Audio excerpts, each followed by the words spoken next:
সম্মানিত আমাদের সাংবাদিক ভাইয়েরা, আসসালামু আলাইকুম। আপনারা সবাই কেমন আছেন? ভালো আছেন আশা করছি।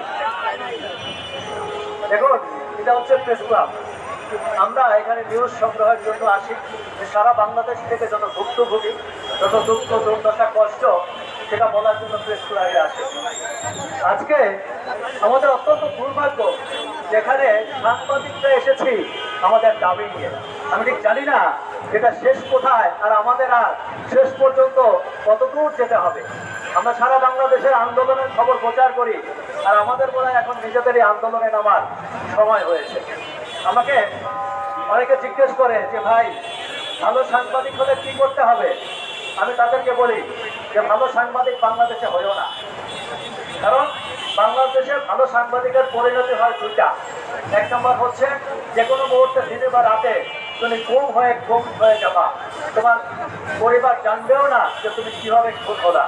এটাই হয় আমাদের সাংবাদিকদের প্রথম পরিণতি। আর আমাদের দ্বিতীয় পরিণতি হচ্ছে একটাই, ভালো সাংবাদিক হবেন, কাউকে তেল মারবেন না, নিরপেক্ষ নিউজ করবেন, আপনাকে একসময় দেশ ছেড়ে চলে যেতে হবে।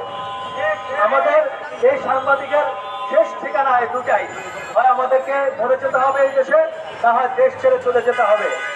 অথচ আমাদের রাষ্ট্র বারবার বলছে আমরা তাদের তৃতীয় স্তম্ভ, চতুর্থ স্তম্ভ, তাই না? আমাদের স্তম্ভগুলো ভেঙে পড়েছে কিভাবে দেখেন।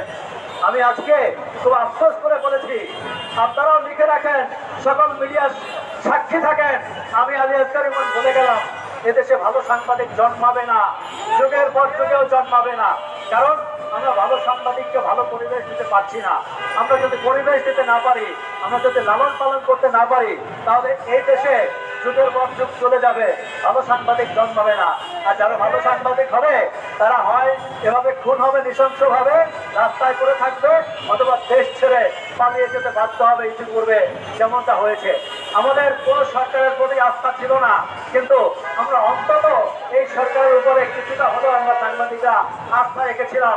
তারা একটি সুন্দর পরিবেশ তৈরি করবে, তারা আমাদের কাজ করতে দিবে, এবং আমাদের যে ন্যায্য দাবিগুলো সেগুলো মানবে, আমাদের ভবিষ্যৎ কিভাবে চলবে সেটা চিন্তা করবে, আমাদের নিরাপত্তা দেওয়ার ব্যবস্থা করবে। কিন্তু আমরা দেখলাম যে আমাদের জীবনের ন্যূনতম নিরাপত্তা নাই।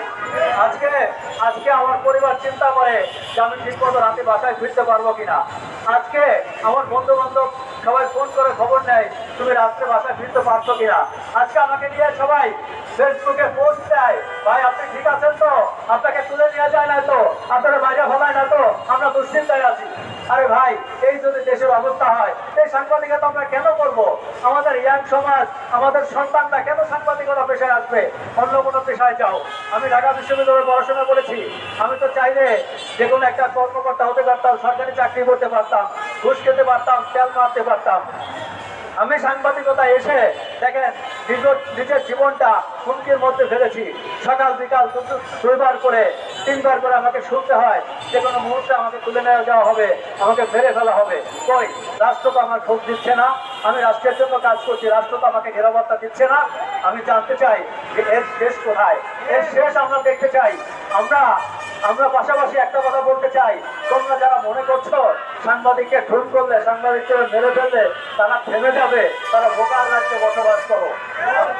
আমরা থামবো না। আমাদেরকে এভাবে দিনের পর দিন খুন করা হলেও আমরা আবার সকালবেলা ঠিকই জেগে উঠবো। সবাইকে ধন্যবাদ।